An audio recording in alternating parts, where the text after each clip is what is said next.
Welcome to Pod Save America. I'm Jon Favreau. I'm Dan Pfeiffer. On today's pod, Democrats go big and fast on COVID relief. Republicans take it easy on Liz Cheney and Marjorie Taylor Greene. And the fate of democracy could depend on the redistricting battles that will take place in state houses over the coming months. Let's start with a quick update on the negotiations over Biden's COVID relief plan. The president and vice president met with the 10 Republican senators who made a counteroffer on Monday. They had a 2-hour meeting. Everyone said nice things about each other afterwards. But the White House still released a statement that read, quote, "While there were areas of agreement, the president also reiterated his view that Congress must respond boldly and urgently and noted many areas which the Republican senator's proposal does not address." Sure enough, all 50 Senate Democrats voted on Tuesday to use a budget reconciliation bill to pass the COVID relief plan, which would only require 51 votes instead of 60. Not only did Joe Manchin vote in favor of using budget reconciliation, some people were a little worried he might not, he said this about the size of the plan on MSNBC. Mika, the worst thing we can do is put a price tag on it. We just get what the needs of the people are and basically how we keep the economy going, how we keep people basically ready for this economy to come roaring back and they're prepared to be part of it. So if it's 1.9 trillion, so be it. If it's a little smaller than that and we find a targeted need, and that's what we're going to do. But I want it to be bipartisan. So if they think that they're going to we're going to throw all caution to the wind and just shove it down people's throat, that's not going to happen. So that's a lot of Manchin being Manchin, but pretty good news on the 1.9 trillion that he is willing to embrace 1.9 trillion if it gets there. It does seem like he has at least two specific sticking points. Overall, of course, he keeps saying he wants it to be bipartisan. That seems like it's going to be tricky. But on the policies, he keeps talking about making the bill more targeted to people who've been most impacted by the pandemic. And this could be why we learned yesterday that Democrats are reportedly considering lowering the income threshold for the $1,400 checks from $75,000 to $50,000 for individuals who make that a year, and from $150,000 a year down to $100,000 a year for married couples. Parents would also get $1,400 checks per child. Dan, what do you think about this change and why Democrats are reportedly considering it? I assume they're reportedly considering it because they need Joe Manchin's vote. Yeah, and do you think he's made it like a requirement? Or at least expressed a strong desire for it. I think we should be glad that he is open to a large bill, a number consistent with what Biden has talked about. I think this is a foolish and unnecessary thing to do. There is no situation where there's a perfect process for distributing funds. It has never worked in the history of time. This is something that has to be done very quickly at a very large scale. I would much prefer in a historic recession in a pandemic that you err on the side of helping some people who need it less than not helping enough people who need it more. But if this is sort of the reality we're going to have to come to terms with, which is we need Joe Manchin, we need Kyrsten Sinema, we need Mark Kelly, we need a handful of more conservative senators to get something done, and hopefully he can be persuaded to do something different. But this is why this is happening. It is not Joe Biden just deciding so that he can appeal to austerity hawks on Morning Joe or whatever else to demonstrate, to sort of do austerity virtue signaling. This is, I imagine and assume, he's trying to figure out what it is going to take to get all 50 Democrats to vote for something that is very close to $1.9 trillion in line with what he proposed last month. Yeah, I mean, we talked about this a couple pods ago. Like when Susan Collins was complaining that people making $300,000 would get a check, like I understood that. $300,000 is a lot of money. I don't know that someone needs a stimulus check if they're making $300,000. I also wasn't sure what she was talking about because I don't know what threshold that really is in the plan.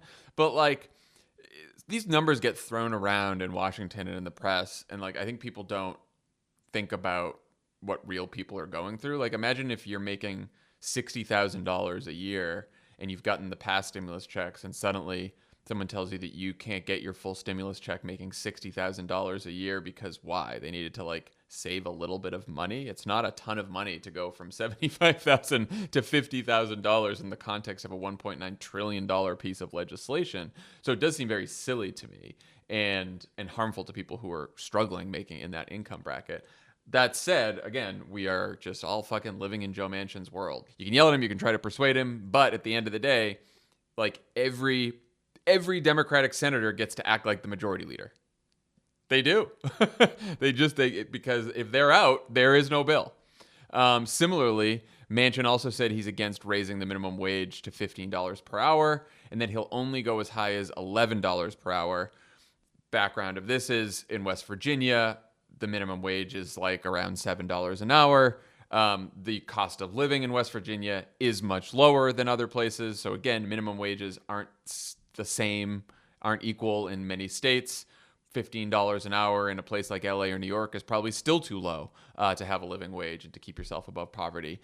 Certainly in West Virginia, though, maybe $11 is a living wage. So what do we do about that? Like, is there a way to square the circle so that we don't get no increase in the minimum wage, but that if Joe Manchin is a hard no on 15, it's not going to pass because you need all 50. Before we persuade Joe Manchin about how high the minimum wage should be, we have to persuade the Senate parliamentarian that a minimum wage increase fits under the rules of budget reconciliation, which is a very, very open question. Senator Schumer has expressed some optimism on that last month, but we don't know. And once again, we may be in the unfortunate situation of having to compromise with Joe Manchin to get something done. The minimum wage has not been raised since 2007, I believe. Not federally. I think this is something we should push aggressively on, even with Manchin, even with Republicans, because as we've seen in our polling and other polling around the country, minimum wages, that $15 minimum wage is incredibly popular and with bipartisan support among the public. And so I think we should push really hard for it and not immediately accede to his demands. There could be some of these faux populist Republicans who could potentially be on board with a minimum wage. But it's going to depend on, are we dealing with the minimum wage increase as part of a standalone piece of legislation that requires 60 votes because it is not viewed as part of budget reconciliation, or is it in this deal where Joe Manchin has veto over every single word in the larger coronavirus package?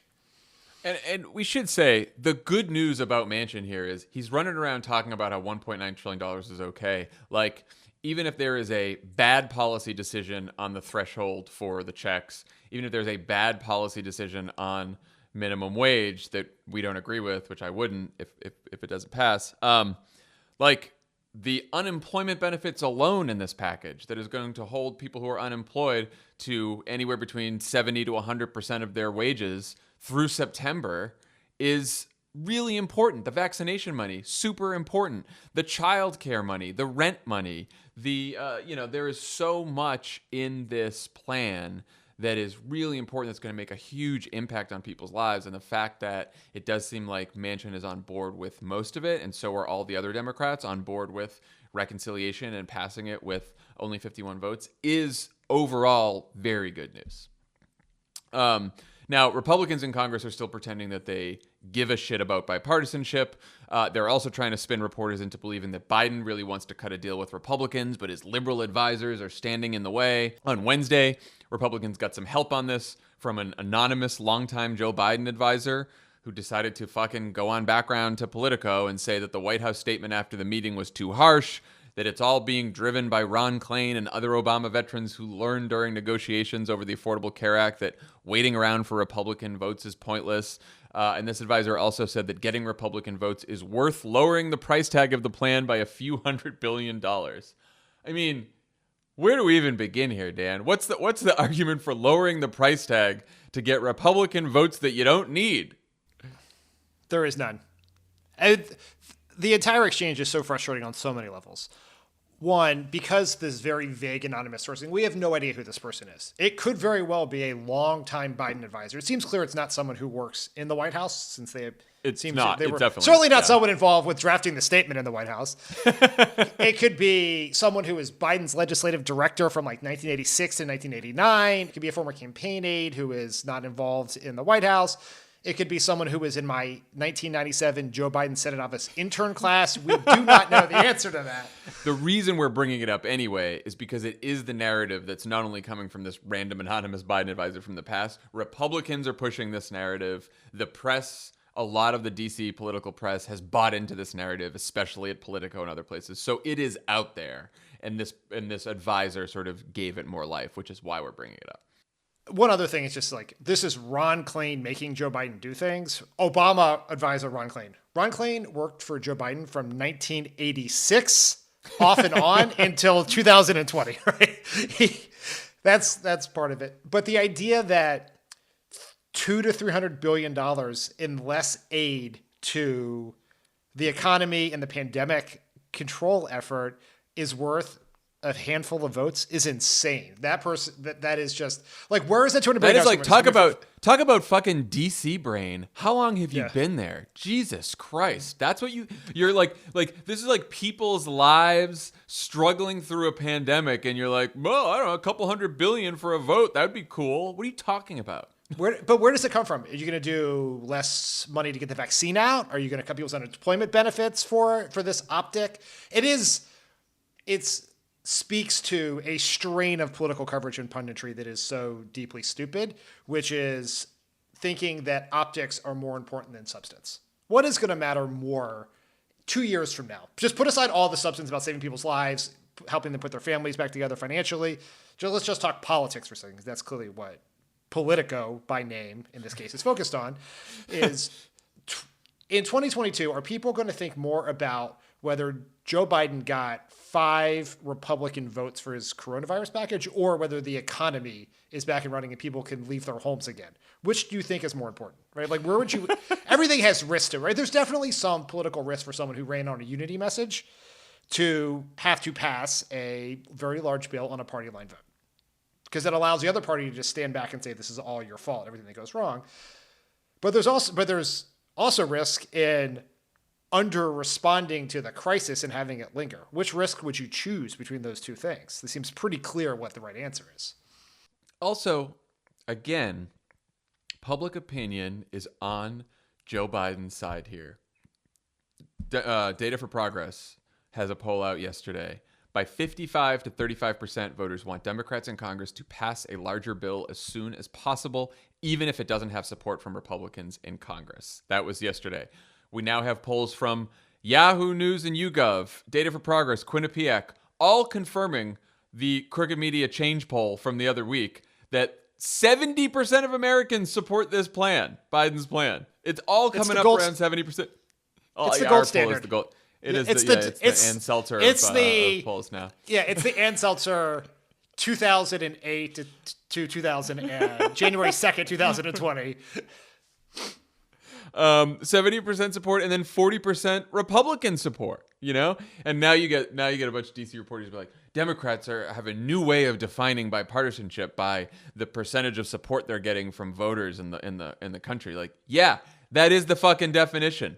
The voters in the country, the people who decide elections, they like the plan. I don't give a fuck what a couple Republicans in the Senate caucus think about it. That's their problem. Go ask them why they're not supporting a plan that 70% of Americans support, including almost half their own party. Ask them the question. Don't ask us. Ask them and ask the anonymous Biden advisor. Those are the two people to ask. Yeah, well, so Politico got the anonymous Biden advisor who was the intern in your class back in the 80s. Punchbowl actually got Steve Ricchetti to speak to them, and who is a Biden advisor in the White House, and he pushed back pretty hard on this idea that there's some kind of split. He's like, this is who Biden is. He goes, he wants to be polite to people. He wants to have respectful disagreement. But he's not naive about what Republicans want, and he's like okay with there being disagreement. And again, everyone keeps confusing, I think, who Joe Biden is and sort of what his approach is going to be. Like when he talks about unity, when he talks about bipartisanship even, it's not Joe Biden thinking he's going to completely change the Republican Party, bring a whole bunch of them on board, and then everyone's going to pass bipartisan bills. It's, and he said this in the inaugural, he doesn't think that every fight has to be a political war. He doesn't think you have to be nasty to each other, which is why as soon as that meeting ended, Like Susan Collins walks out of the meeting, talks to reporters, and like, we didn't agree on everything, but we had a really nice chat.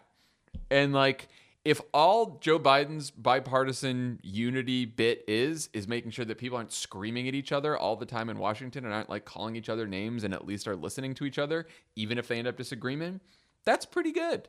That's pretty good. And that's a lot different than the last 4 years. So one thing before we move on from this, everyone's talking about how the Biden folks and a lot of specifically people who are working in the Biden administration that used to work in the Obama administration have learned lessons from 2009. When they talk about that, they mean both lessons from the negotiations around the Recovery Act and then the Affordable Care Act right after that. Since you and I were both there, do you want to explain why things went the way they did and what lessons we learned, Dan? Well, I could explain it to you. I would also recommend you read Barack Obama's take on this in his not particularly well-known book, Promised Land, which has only sold 7 gazillion copies. There is no question that as Obama said in his book, with the benefit of hindsight, we would do a lot of things differently than we did in 2009. I do think, however, some of the retelling of that history has been overly reductive and doesn't sort of provide context. And so there is no question that the first stimulus that we passed was too small for the challenge. Now, you may say, why did we do that? And there were 3 reasons for that I think are relevant. 1, the top line number was dictated by members of Congress who had just passed a stimulus the year before and 2 bank bailouts that no one wanted to pass but felt were necessary a month earlier before the whole conversation began. Second, we had a much more conservative Democratic majority back then, just from top to bottom. Joe Manchin is closer to the left than the right in the Democratic caucus of 2009. Yes. You had Joe Lieberman, whose vote we needed, who had endorsed and campaigned for and spoken at the convention of Barack Obama's opponent. We needed his vote. We needed the vote of Ben Nelson to the right of Joe Manchin in a lot of ways. We had 2 senators in North Dakota, 2 senators in Arkansas, a senator in Alaska, a senator in Louisiana. We had a lot of very conservative senators in red districts. That group of people would never in a million years have been for using budget reconciliation for this purpose. And we also only had, people always pretend like we had 60 senators. We actually had 58 because we would have had 59, but Al Franken was in a recount that lasted through the first half of 2009. He actually did not get seated until the summer, like June or July. We had 60 senators from July of 2009 to February of 2010. That's it. That was our supermajority. And one of them was Joe Lieberman this whole time. And then the last thing that I think is really important that I do think people forget a lot, which is, as bad as the crisis was, we didn't even realize how bad it was because the first report of the gross domestic product for the last half of 2008 during the crash was that the economy had contracted 6.8%. And that was and stimulus is about filling the hole in the economy. We learned after the stimulus was passed, when they revised the numbers, that the number was actually 8.9. So they're off by a pretty large percent. And so all those things combined led us to be in a position where we did not get the stimulus, the amount of stimulus and response we needed in the short term. And then what happened because of that is our party, which not just, we talked about conservative senators, there's also a gigantic coalition of quote unquote blue dog Democrats in the House who were very fiscally conscious, if you will. And we were unable to go back to the well to get more stimulus where we saw we were missing. The most important thing from all of this, and I think Barack Obama would agree with it, you and I would agree with it, the Biden people clearly agree with it, is you get one shot to address this crisis. And everything else that you want to do depends on addressing the crisis right now, which is why they are going big and fast and comprehensive and being aggressive about it. Because if you fail here, you're going to be trying to dig yourself out of this economic and political hole for the rest of your term. And so there's a lot of lessons to learn about 2009. And it is very clear that Joe Biden, who was there and managed the Recovery Act, completely understands that. His team, I think, is very wisely approaching this with that experience in mind. And I would agree with all that. And I would just add, in general, political coverage tends to focus on characters and personalities and lessons learned from individuals and who's tough and who's not and who's smart and who's not. And usually the answer lies not in personalities, but who has power, not in characters, but what the larger context is. And the larger context is we now have a more ideologically consistent caucus in the House and in the Senate than we did back in 2009. And now we have power in the sense that we have a House majority that is ideologically consistent. We have a Senate majority that is more ideologically consistent than it was, though we still have Joe Manchin and Kyrsten Sinema to deal with. And so we're going to be able to just do a lot more and to be a little bit more ambitious than we were in 2009. Have we also learned lessons from how the Republicans acted in 2009 and ever since? Yeah, absolutely. But even if we knew in 2009 that Republicans were going to act like we're going to block every single piece of legislation and be obstructionist, we still would have had to deal with Joe Lieberman and Ben Nelson and all these people. And if Barack Obama, like, what was Barack Obama going to do? Like, go to Nebraska and start, like, whipping up crowds against Ben Nelson? They don't give a shit about Barack Obama in Nebraska. Ben Nelson, like, he's not going to be afraid of Barack Obama. And so I do think that's something that people have to keep in mind today, just because, again, Joe Biden can yell at Joe Manchin all he wants, but Joe Manchin is going to have a lot of power over the next couple of years, and it's just something that we're going to have to deal with, unfortunately.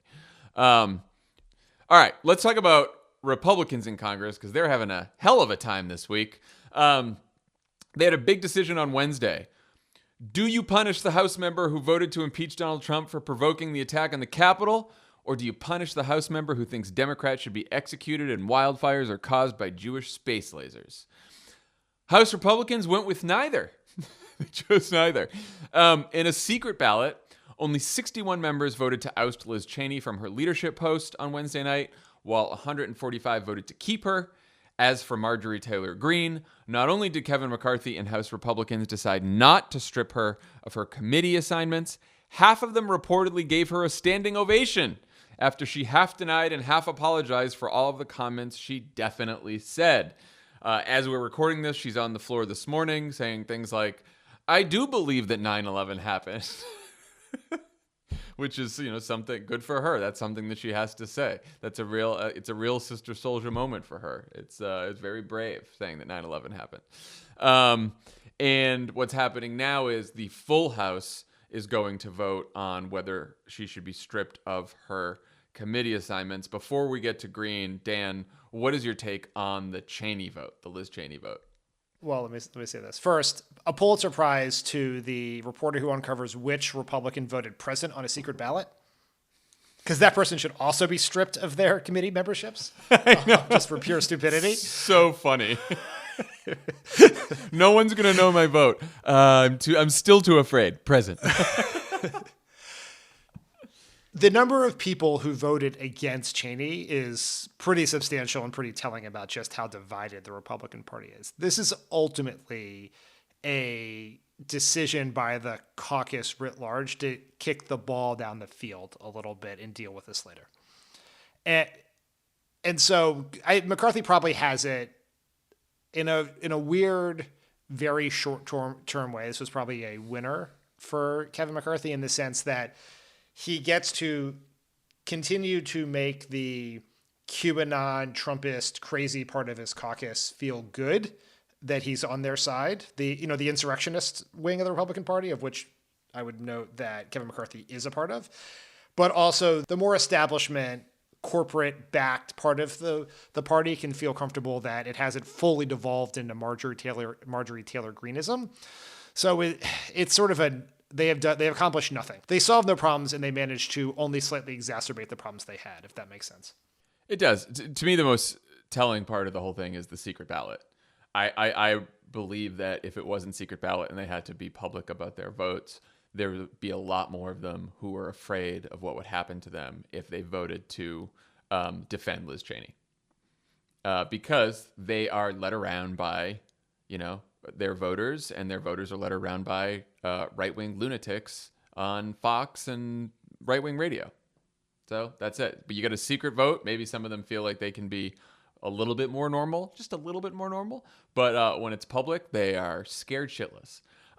So entire House is about to vote on a resolution to strip Marjorie Taylor Greene of her 2 committee positions. This comes after Kevin McCarthy offered to kick Greene off one committee, but not the other. An offer that House Majority Leader Steny Hoyer rejected.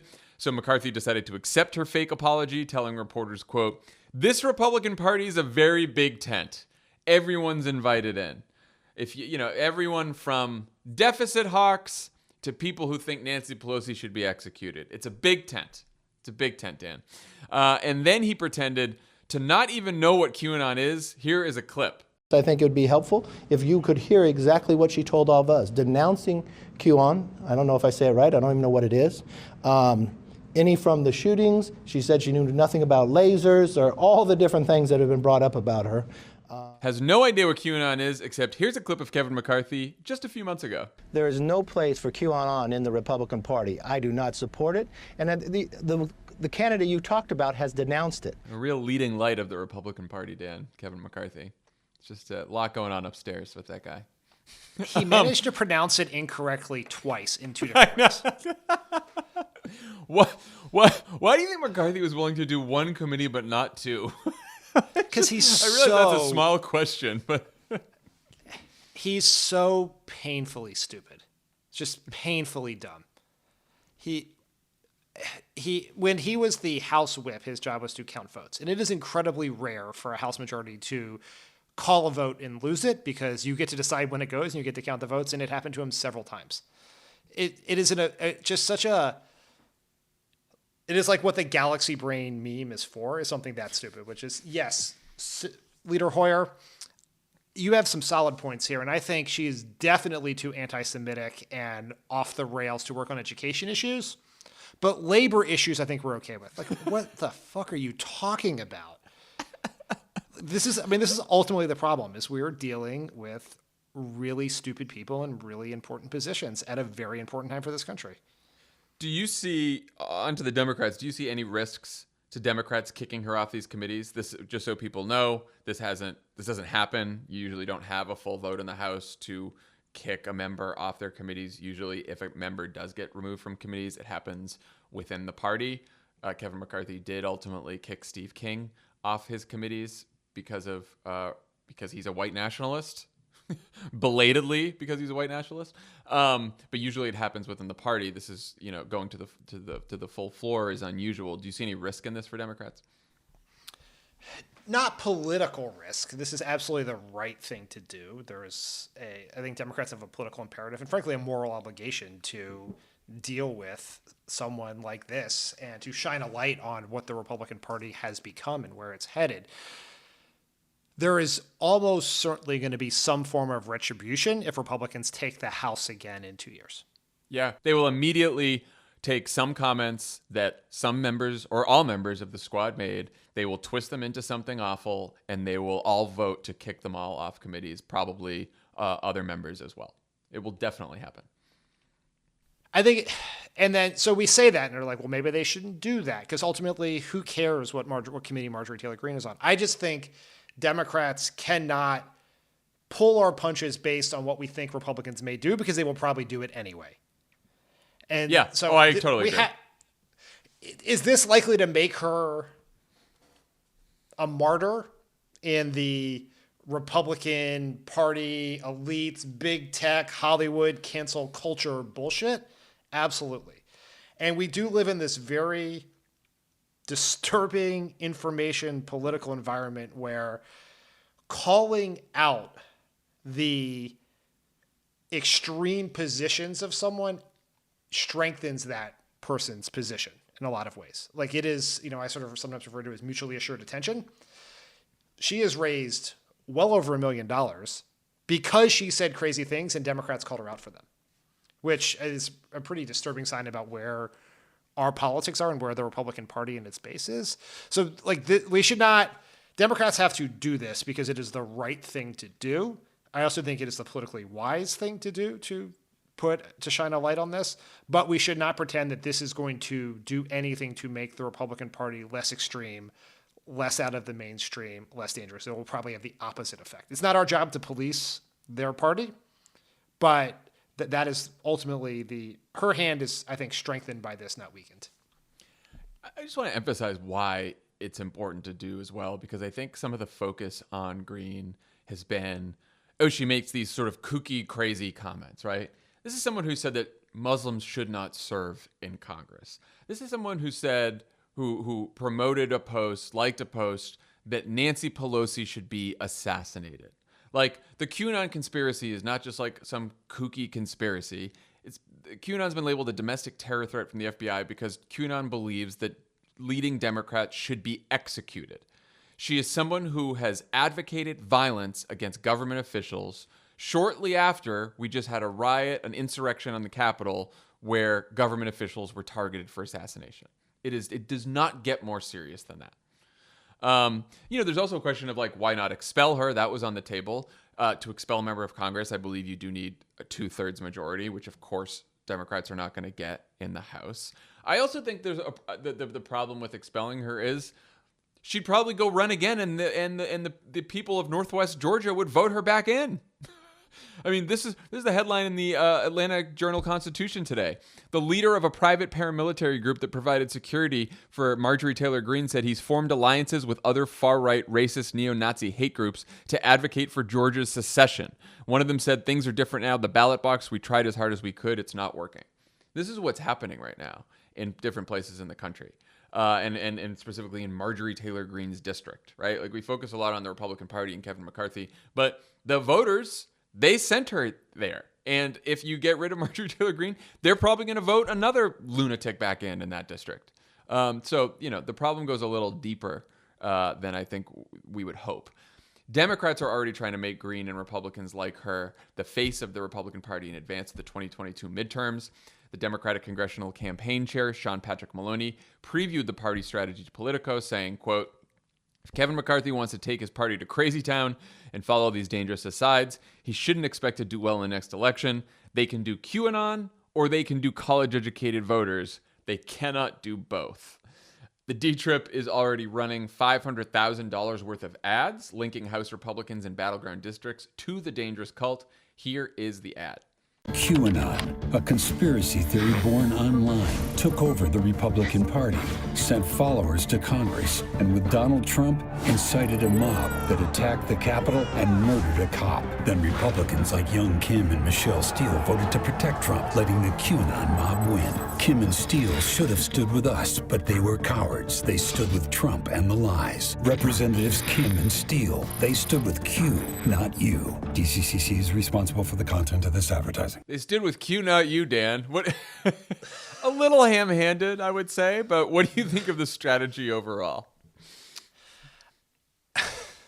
I would also note that same person has been doing voiceovers for DCCC negative ads my entire career. I agree. It is a little, this is not really DCCC's fault. This is sort of how you have to get things covered.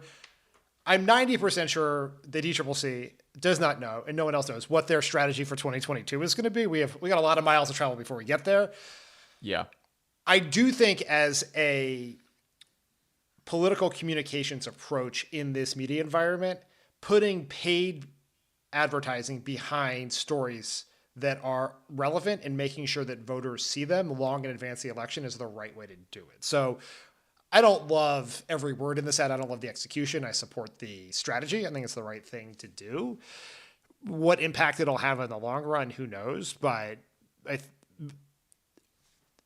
if you step back, what this is really about is continuing to lock in the Trump-era gains among suburban voters, and keeping that going, because you can see a world where Democrats could be very concerned. We don't have evidence of this yet, but it'd be on my worry list, that with Trump in the background, with people not seeing Trump every day, that people could revert back to where they were before Trump politically, right? And they only need a small handful of suburban voters to go back to, Romney Clinton voters who voted for Clinton and Biden and for Democrats in 2018 to revert to a Republican, to think the Republicans are less crazy than they were with Trump. And as it turns out, they're actually more crazy post-Trump than they were during Trump. And making sure voters know that is will certainly be an essential, whether it's this exact execution of it, will be a central political goal for the Democrats over the next 2 years. DCCC said that something like 60+% of voters knew what QAnon was in the polling that they did, which really surprised me because I would not have guessed that many people did. I still wonder if you ask them, okay, explain what QAnon is, if they could do that. But anyway, there are like 5 people who can do that. Totally. Right. Yeah. And Q is not one of them. It's like So, putting that aside, I think the overall strategy of trying to depict the Republican Party as in the thrall of extremists is a useful strategy. Should it be the only strategy? Probably not. Part of this is we still don't know, like, for example, in Georgia, in the runoff, Democrats ran an economically populist campaign against Republicans. And we both thought that was a good idea. They also pointed out that Loeffler and Perdue were part of the big lie that Donald Trump was telling and helping him try to overturn the election. So there was an argument that they were extremist and that the Republican Party was extremist, and that the Republican Party was just trying to help rich people at the expense of the working class. Which one of those arguments was more effective? We actually don't know. We don't know yet which drove voters. And in truth, different arguments could have driven different voters and different kinds of voters to the polls. So I do think there needs to be a little bit more research on what exactly is motivating different groups of voters and what has motivated them in the past. But in general, we know from like decades of political science research that if voters believe a candidate or a party is more extreme ideologically, way out to the side, either on the right or the left, they're going to be less likely to vote for that candidate or party. Like, we do know that. So just painting the Republicans as extreme is at least useful. It's not everything, but it's useful. One of the biggest factors that will determine who controls the House after the 2022 elections is a process that will begin in the next few months: redistricting. What is redistricting? Well, we hold the census every 10 years. As a result, some states lose population, other states gain population. That changes each state's number of electoral votes, since that depends on population. It also changes each state's number of House districts, since that depends on population. So every 10 years, all 50 states have to redraw the boundaries of their House districts based on the new census numbers. If your state government is entirely controlled by Republicans, Republicans get to essentially pick their own voters by drawing districts that are favorable to Republican politicians, known as gerrymanders. If your state is controlled by Democrats, Democrats get to draw the districts. In some states, an independent or bipartisan commission gets to draw the maps. And this year, which is a redistricting year, Dave Wasserman of the Cook Political Report, who is such an expert on the process that his Twitter handle is literally redistrict, says that Republicans may be able to win the 6 seats they need to take control of the House just by drawing new maps. Again, they think that Republicans, just by redrawing the maps during redistricting, can pick up the 6 seats they need to take control of the House of Representatives in 2022. And this year also, redistricting is going to start in July because the census data has been delayed due to the pandemic. All right. Did I leave anything out there? And where should Democrats be worried? Which states, and where might Democrats have an advantage? Democrats should be worried generally because in the states that allow partisan redistricting, Republicans control district lines for 188 seats and Democrats control them for 73 seats. The states that are most likely, we don't know, but most likely to gain seats include Florida, Texas, and Georgia. Republicans have complete control of the redistricting process in those 3 states. And so, I think Dave Wasserman's actually being, when he says may, he is just putting in a kernel of doubt. Without it is very clear based on the number of seats these states are going to get and how aggressively Republicans have redrawn these districts on a partisan basis the last time around, that while we could win other seats to make up the gap to hold the House, just the margin would be they would take control just on the states I mentioned alone. Democrats have an advantage in New York. It's the one state where we now have complete control and have some ability to do it. There are a number of states that Republicans could still lose seats in some states where they have complete control just because they have almost entire control of the process. They have almost unanimous control of the congressional delegation. But this is deeply, deeply considering. We went into this election in 2020 with huge hopes of making real gains to be in a much better position than we were in 2010.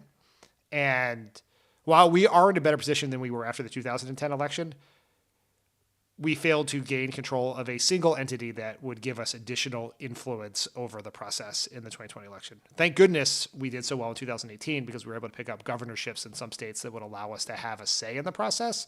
But we entered into this process in a deeply, deeply disadvantageous position. And just, you might be wondering, like, what about a state like California where Democrats have full control? What's going on there? Well, California outsources redistricting to a commission so that it's not partisan. Same thing as states like Colorado, Virginia, Washington. Also, California is in all likelihood going to lose a seat this time. So even the states where we have full control in some of the more in the bluer states, they're either bipartisan or nonpartisan commissions, or those are states that are actually going to lose population and therefore lose a seat. So we are in a bad spot. And it's not, I think what's so worrying about this is it's not a bad spot like in a normal years ago.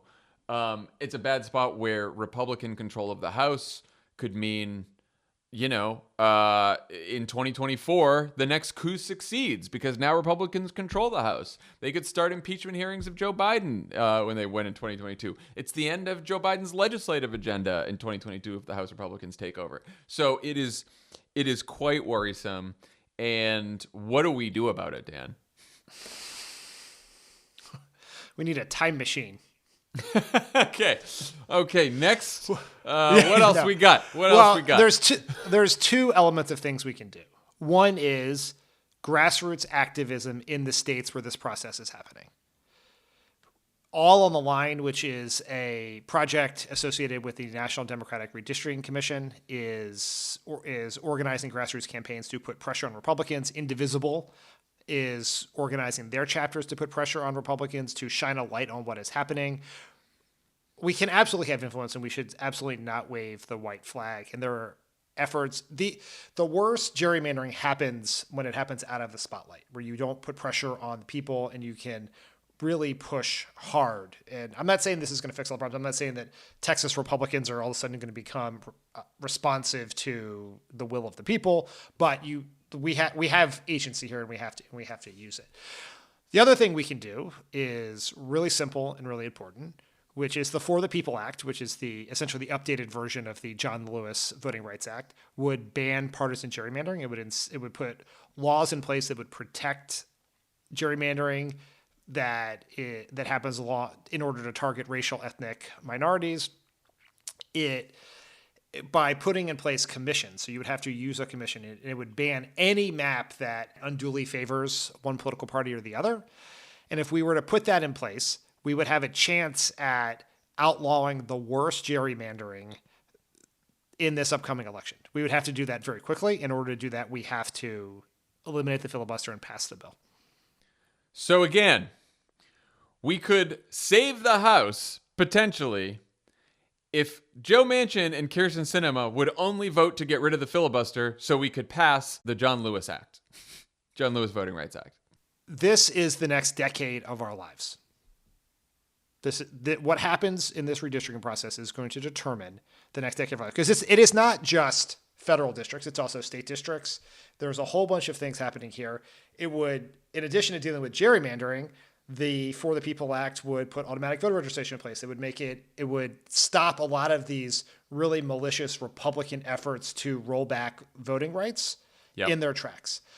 All we have to do in order to give ourselves the best chance to govern this country in a progressive way consistent with the will of the majority is for a small handful of senators to be willing to change their opinion on an archaic, esoteric legislative loophole and then pass a bill that, according to our poll, has 2/3 support in the country, including more than 30% of Trump voters. That is all we have to do. We're not asking anyone to do anything politically hard. We're asking you to break with a Senate tradition that was critical to the implementation and maintainment of Jim Crow, a Jim Crow relic, as Barack Obama called it, changed that, passed this popular bill to make America more democratic and to stop an effort to rig our politics and steal the House, is right before us. And so ask yourself, what would Mitch McConnell do in a similar situation if Susan Collins and Lisa Murkowski were being a little reticent about something that would give the Republicans their best chance to control the levers of government for a decade? What do you think he would do? Yeah, I mean, I think I think every single person listening knows the answer to that. It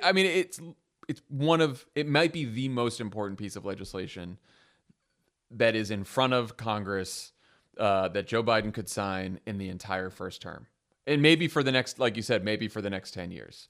Not only because it would end gerrymandering, dark money in politics, it would protect voting rights, roll back some of the things Republicans have done to make it harder to vote, offer the citizens of D.C. and Puerto Rico statehood. I mean, like the number of things it would do to unrig our democracy are just mind-blowing and necessary. And just so you know, if the Republicans pick up 6 seats that they need from redistricting, we basically then have our only other chance of picking up seats in the House. We have 9 Republicans in the House sitting in districts that Joe Biden won, which is not many. And then we have 7 Democrats sitting in seats that Donald Trump won in 2020. So the playing field is relatively small in 2022 because we don't have a lot of other targets and opportunities should the Republicans start by making up 6 seats just by drawing the maps. So it's going to be really, really hard in 2022, and it's never been more important. I know we say every election is the most important of our election of our lifetime, but because we now have a authoritarian party that hates democracy, it's true. I mean, I think it's also important for people to understand that while our friend Mark Elias and other attorneys are going to do everything they can to fight back in the courts over these new partisan maps, we have to realize that according to the Supreme Court, thank you to moderate hero John Roberts, partisan redistricting is constitutional. Yeah. It does not. The Supreme Court, in an opinion written, I believe, by John Roberts, made this point, which is so painfully stupid that it hurts my brain, that the courts are not the place to litigate overly partisan districts. The only place to do that is at the ballot box. So according to John Roberts, the only way to get a fair district is to win an election in an unfair district. Yeah, I mean, it pretty much sums up what Democrats are facing in the next several elections should we not pass the John Lewis Voting Rights Act. If we do not pass this bill, it'll be the really one of the worst mistakes any political party has ever made. This is having unified control of government. We have not had it for a decade. This is a chance. It is fleeting. And we won't have it again. Not for a very long time, possibly. And I'm going to get very worked up about this, and that's probably not constructive. But we have an opportunity to do something that will change the trajectory of American politics in a way that will give us at least the opportunity to address things like healthcare, climate change, everything else. But it requires this. And it begins, and people get bored by process, and it's why you haven't talk about the economy, talk about healthcare. Yes, that's all true, but process is a predicate for policy. And if we want to put in place the policies that we want, we have to fix the process. The opportunity is right before us. We could do it in a day if we could just get Joe Manchin, Kyrsten Sinema, and I will say others. We always say their names because they have Dianne themselves. Feinstein, yeah. But there are a lot of other Democrats who are hiding anonymously behind Sinema and Manchin and Feinstein. So we have a lot of work to do to get people there, but this is a once-in-a-generation opportunity. And we're trying to sound the alarm on this because I don't want people to be surprised by it. And I know there's a thought right now like Trump is gone, things are good, Biden's there, we can sort of relax. We cannot relax. This is why. This is one of the reasons why we 2022 is going to be incredibly important. And before we get there, Joe Biden and the Democrats trying to pass this piece of legislation is going to be incredibly important.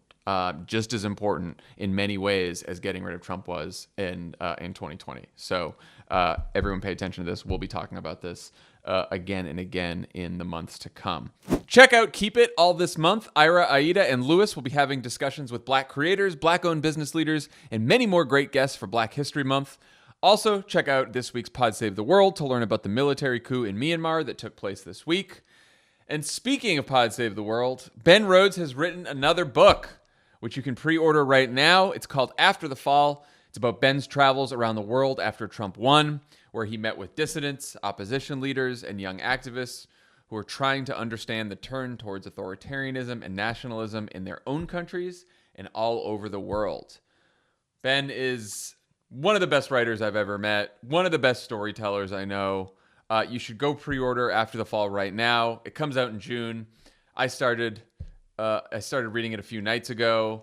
It does not disappoint, Dan. It is outstanding.